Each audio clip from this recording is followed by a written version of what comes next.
Bienvenue à toi. Je voudrais te proposer une nouvelle présentation de livre du tarot.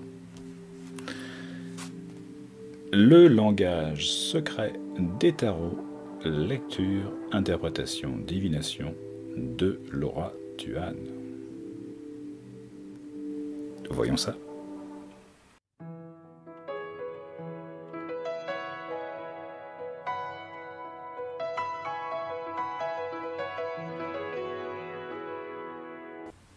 Alors, pour le langage secret des tarots, lecture, interprétation, divination de Laura Tuan aux éditions de Veki. Voyons déjà ce que nous dit la 4e de couverture. Le jeu des tarots, instrument de divination et de prévision de l'avenir, permet à chacun d'entre nous de pénétrer dans le monde télépathique et vibratoire de la prémonition. J'aime bien le terme, monde télépathique et vibratoire. Connaître l'avenir, proche ou lointain, où, quand, comment, avec qui, autant de questions auxquelles vous pourrez répondre en apprenant le jeu des tarots. Chaque lecteur trouvera dans ce livre les clés qui ouvriront les portes de la cartomancie. Ainsi, vous découvrirez au fil des pages une description détaillée et illustrée des 78 lames qui composent le jeu de tarot, les 22 arcades majeures, tels le battleur, la papesse, l'impératrice, la lune, le soleil, le pendu, etc. Symbole des étapes obligatoires de l'existence, naissance, amour, mort, chute, triomphe. Les 56 arcades mineures qui, comme les cartes communes, reposent sur le symbolisme des couleurs, des saisons, des 4 grands centres d'intérêt de l'homme, l'amour, le travail, l'argent, la santé. L'art de disposer les jeux, les règles à suivre pour organiser la consultation. Après avoir lu ce livre très illustré, vous serez alors maître du jeu de tarot et disposerez de toutes les techniques et de tous les symboles pour connaître les couleurs du lendemain, tirer les cartes et interroger l'avenir. Alors, Laura Tuan, qui c'est qui? J'ai pas regardé, quelle feignasse, mais j'ai pas regardé, mais y a une petite évocation simplement qui dit que Laura Tuan a étudié le sanskrit et les religions orientales, et depuis de nombreuses années se consacre à la médecine alternative, à l'astrologie et à la parapsychologie. Elle a publié à ce propos de nombreux ouvrages, dont aux éditions de Veki, Cours de chiromancie, Tout sur la voyance et la précognition, Le grand livre de la cartomancie, Le grand livre des rêves prémonitoires, les tarots, etc. D'ailleurs, pour la petite parenthèse, quand j'ai acheté le bouquin, c'était en 96, à l'époque, les éditions de Veki n'arrêtaient pas de balancer des bouquins, et c'était souvent en fait des petits bouquins. Je crois que j'en ai peut-être dans ma bibliothèque encore à côté. Tout un tas, j'avais acheté des trucs sur la magie, des trucs sur Nostradamus. C'était des petits bouquins bleus à pas cher, mais qui évidemment n'ont pas tenu à l'usure du temps, je vais dire. Et bizarrement, il y en avait un qui était pas trop mal. Bon, il y avait le fameux grand bouquin de rêves symboliques, etc., dont je me souviens aussi, mais que j'avais pas acheté. Et il y avait celui-là, en fait, qui était pas trop mal pour les éditions de Veki. Et donc, je trouvais que ça payait pas de mine non plus, cette présentation, en fait, de tarot, en fait, avec un fond sépia, des teintes un petit peu rouges et vertes, principalement. C'était assez original. Et puis donc, je me suis dit, bon, pourquoi pas, parce que c'était quand même un bon pavé, avec, 260 pages en gros, quoi, et qui était assez simple. Donc il y a une première partie un peu générale sur la structure du tarot, comment l'utiliser, la consultation, la divination, etc. Les arcades majeures, et évidemment après, voilà, sur à peu près une centaine de pages. Après les arcades mineures sur à peu près une centaine de pages aussi. Et enfin, sur une cinquantaine de pages, des jeux. Elle parle de jeux, en fait, voilà, ce sont des tirages. Donc il y a toute une flopée de tirages, et donc je ne les ai pas comptés, mais c'est juste hallucinant. Et c'est peut-être là où je pourrais dire, si tu débutes, ma foi, c'est sur les tirages proposés que ça pourrait être vraiment le plus fun pour toi, pour te chercher, en fait.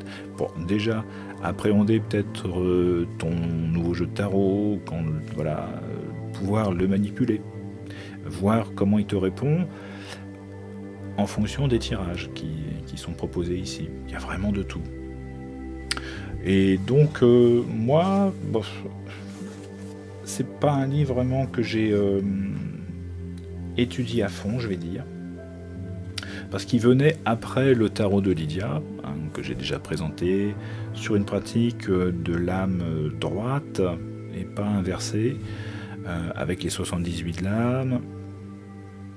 Et donc ici, Laura Tuan, elle présente la pratique de façon droite et de façon inversée. Elle n'impose pas de le faire en fait, mais comme elle expliquait les aspects positifs, très détaillés, les aspects négatifs, très détaillés aussi, et je ne me suis pas forcément intéressé justement sur sa façon de dire les choses, parce que je vais le dire carrément tout de suite. Mon ressenti, c'était de trouver que c'était un peu manichéen, de dire soit c'est tout bon, soit c'est tout mauvais. Je trouvais que dans la description des arcades majeures, des arcades mineures, on était trop dans voilà, la dualité, c'est tout noir, tout blanc. Et je trouvais que ça manquait justement de finesse, de rondeur, de nuance. Et puis ce qui était vraiment dommage aussi, c'est que dans la flopée de tous les tirages qui étaient proposés, ce qui est très bien, c'est très très bien, on peut s'amuser, c'est fun, mais à aucun moment les tirages n'étaient exemplifiés pour que ça nous donne en fait une tonalité, une idée de ce que ça donne concrètement. Là, on est livré à soi-même, et je trouve ça un petit peu dommageable. Ce truc-là, parce qu'en fait, ça m'a pas mis le pied à l'étrier. C'est ça, en fait, moi, qui compte toujours pour moi. C'est, surtout au début, c'est vraiment d'avoir un bouquin qui me donne le goût de pratiquer ce qu'il propose. Et ma foi, ici, moi, je trouve que c'est un bouquin qui est riche, qui est intéressant. Pour ça que je te le propose, quand même. Mais moi, j'ai pas eu le coup de cœur. Honnêtement, j'ai pas, je veux dire, entre guillemets, je vais pas dire que j'ai regretté l'achat, parce que c'est toujours, j'allais dire, nourrissant, c'est toujours enrichissant de toute façon.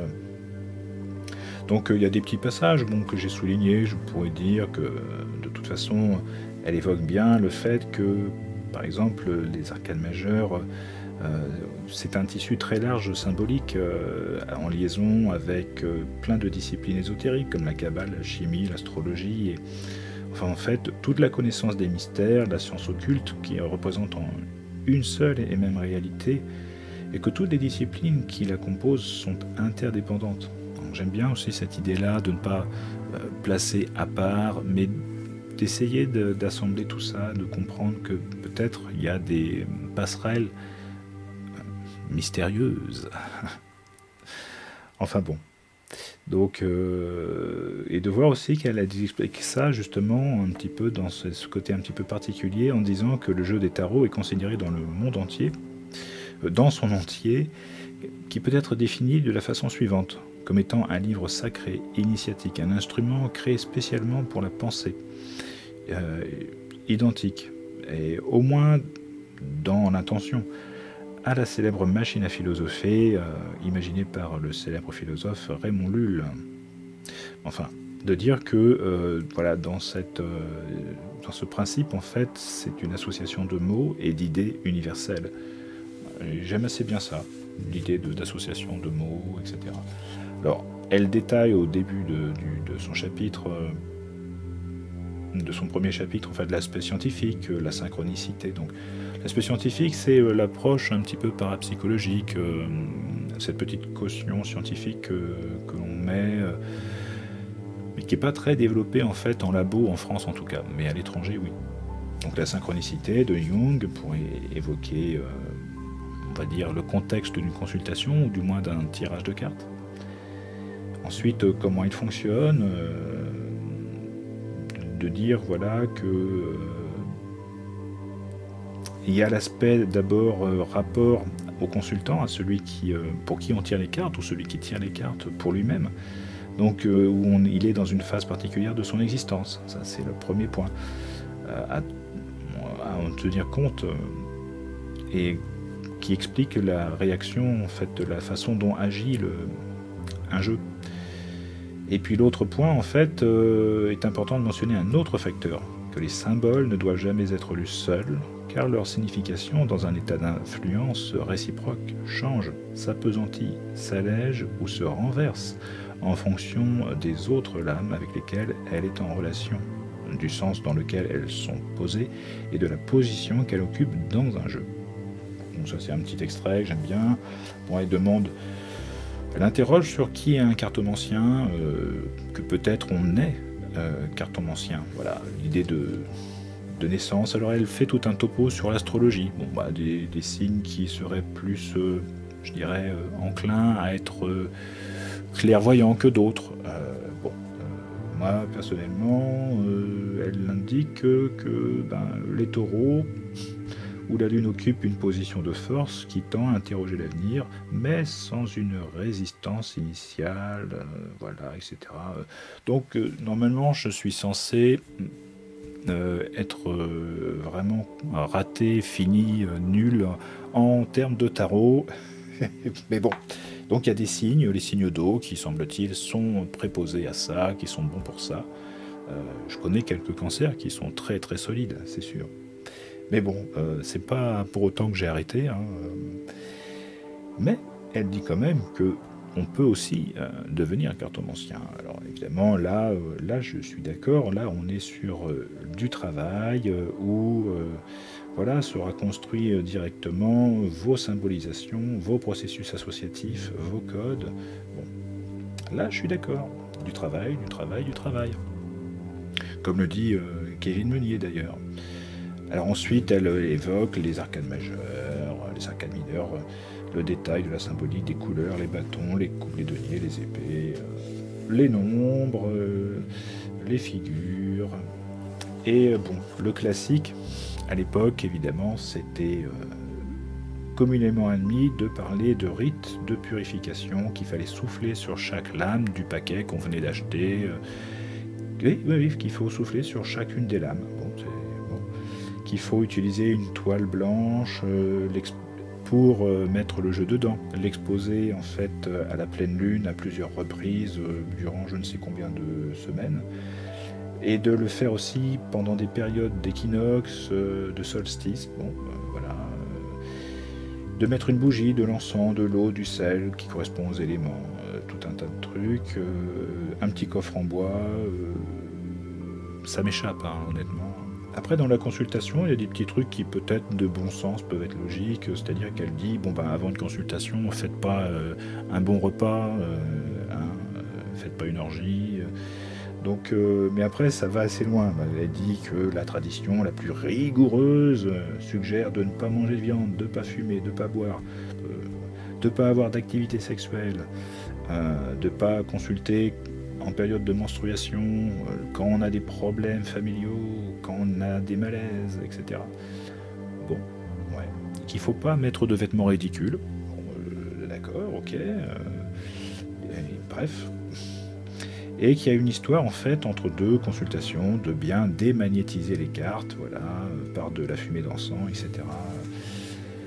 Dans sa pratique, elle est dans une pratique assez proche de celle de Chris Hadar. S'en est-elle inspirée? Je ne sais pas. C'est-à-dire que le jeu doit être dans l'ordre, les 22 d'abord, dans l'ordre de 1 à 22, puis ensuite les arcanes mineures dans l'ordre, et à chaque début de consultation. Et puis, il y a des bons moments pour la divination. Voilà, il y a des périodes de l'année où c'est mieux que d'autres pour faire de la divination. Bon, voilà. Après, tout ça, ça m'échappe un peu, hein, honnêtement. Après, la fréquence de, voilà, de tirage, par contre, ça me semble logique. Qui trop consulte, rien ne prévoit. C'est pas besoin, il n'y a pas besoin de refaire 20 fois le même tirage, de faire voilà, 20 tirages pour une même question, jusqu'à ce qu'on ait entendu ce qu'on voulait entendre. Non. L'ambiance de la consultation, somme toute, oui, mélanger les cartes sur la table. Donc elle est sur un brassage, sur une table, puisqu'elle propose des séances en fait de lame droite, lame inversée. Voilà. Qui en fait pour elle apporte beaucoup plus de nuances que si on ne le faisait pas. Statistiquement, je comprends qu'on peut oui comprendre que ça apporte plus de nuances. Après, moi, dans la pratique, les lames inversées, j'ai beaucoup de mal visuellement à les comprendre. Après, on peut être dans l'abstraction pure et simple et de prendre les cartes à l'envers et puis de se dire, bon, bah, elles sont à l'envers, on la comprend, c'est négatif, Tokzu. Moi, j'ai besoin de voir les cartes. Donc, c'est toujours particulier. C'est pour ça que je préfère utiliser, je dirais, un tirage qui va dire telle position favorable, telle position défavorable, pour schématiser, et d'avoir vraiment l'iconographie, l'illustration sous les yeux telle qu'elle est. Moi, visuellement, ça me parle beaucoup plus. Mais c'est tout personnel, évidemment. Donc ensuite, ce que j'aime bien, c'est qu'elle dit une pour toutes et toutes pour une, c'est-à-dire que les cartes s'interprètent dans leur ensemble et pas séparément. Donc ça, j'aime bien ça, ce petit jeu de mots, ce petit clin d'œil aux mousquetaires. L'idée très très pointue, très creusée de l'utilisation en fait de la représentation du consultant. Comment représenter un consultant? Et elle propose de le faire en fonction de l'âge, en fonction des caractères physiques, en fonction de la profession, en fonction du signe zodiacal, ou en fonction aussi des arcanes mineurs. Voilà. Idem pour la datation, où elle utilise les arcanes mineurs, etc. Pourquoi pas? Alors, petite anecdote, c'est que tout à l'heure, quand j'ai ouvert le bouquin, je me suis aperçu que j'avais encore des prospectus qui datent d'avant-guerre, évidemment, de cette période-là. Et j'avais dû recevoir un prospectus de Nicole Delia, qui était, somme toute, une voyante qui avait peut-être pignon sur rue, en tout cas, qui faisait de la pub. Voilà. Donc... je trouve ça amusant d'avoir retrouvé ça. Bon. Et donc les arcanes majeures. Les arcanes majeures, bon, ce qui est bien quand même, c'est que c'est très fourni, très détaillé. Elle fait une description claire et elle sépare en fait son explication de chaque arcane majeure sur 2 points. Les aspects positifs et les aspects négatifs. Donc les aspects positifs, elle le fait sur le plan affectif, professionnel, financier, physique, les personnes. Elle met une petite synthèse, les mots-clés pour les aspects positifs. Elle fait pareil avec les aspects négatifs. Et ensuite, elle rajoute la temporalité, la localisation et la durée de la précision, de la prévision. Donc par exemple, pour le battleur, le temps, c'est le printemps, le matin, le mardi, le mercredi, le signe zodiacal, le bélier, les lieux, rue, place, stade, piste, terrain de sport, usine, et la durée de la prévision, court terme, action très rapide. Voilà. Après, elle rajoute quelques combinaisons. Alors, c'est pas exhaustif, ça correspondra pas forcément à une aide concrète, comme par exemple le tarot de Lydia que j'ai présenté, ou le dico officiel qui donne une définition à chaque carte. Mais ça donnait déjà quelques pistes. Moi, ce que j'avais bien aimé, c'était le détail en synthèse d'aspect négatif, d'aspect positif. Ça me permettait d'avoir quelques notions, mais qui me semblaient, comme je l'ai dit, plutôt manichéennes, chaud-froid, noir et blanc, pas de nuances. Je trouvais que ça pêchait. Alors je tenais pas compte de la temporalité non plus, mais ce que j'aimais bien, c'était les lieux, la localisation. que je me suis un petit peu approprié en me disant, oui, tiens, pourquoi pas, de pouvoir contextualiser après des pressentis. Donc tout ça pour évidemment chaque arcane majeure. Et donc je vais pas en dire beaucoup plus. C'est exactement la même chose après pour ce qui est des arcanes mineures. Alors là c'est encore plus prégnant cette histoire de noir et blanc, cette idée de dualité, si on l'a à l'endroit, à l'envers, de voir par exemple le roi de bâton à l'endroit rectitude, à l'envers mauvais sort, la reine à l'endroit modestie, à l'envers méchanceté, le cavalier départ, à l'envers rupture, le valet à l'endroit étranger, à l'envers avertissement. Bon, voilà, je trouvais ça particulier. Alors c'est très fourni, c'est très riche, hein, tu vois qu'il y a de la matière. Et puis, donc je passe sur tout ça parce que j'ai pas de choses à dire en plus. Et enfin les jeux, voilà. Donc elle dit bien comment il faut tourner les cartes, évidemment,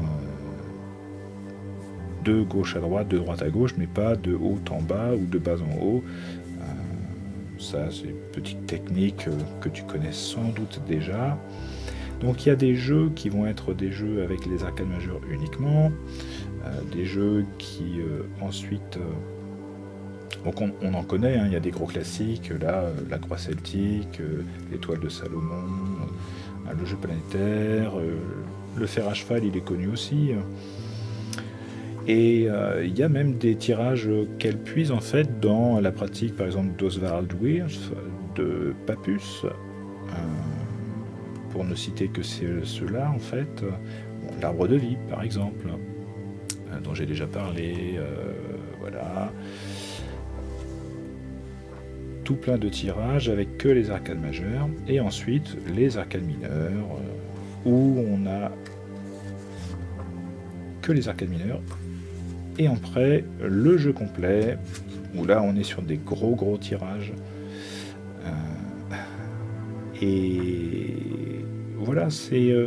j'ai envie de dire, c'est un petit peu comme quand tu fais une réussite, quand tu joues, voilà, tu te fais un petit jeu en solitaire, pourquoi pas, ça peut être fun. J'ai pas fait beaucoup ces tirages, je les ai pas tous utilisés. J'ai eu un temps, en fait, de curiosité par rapport à ça. C'est vrai qu'au début, tu as envie de te tester sur des schémas qui rassurent quand tu as des positions arrêtées avec une définition.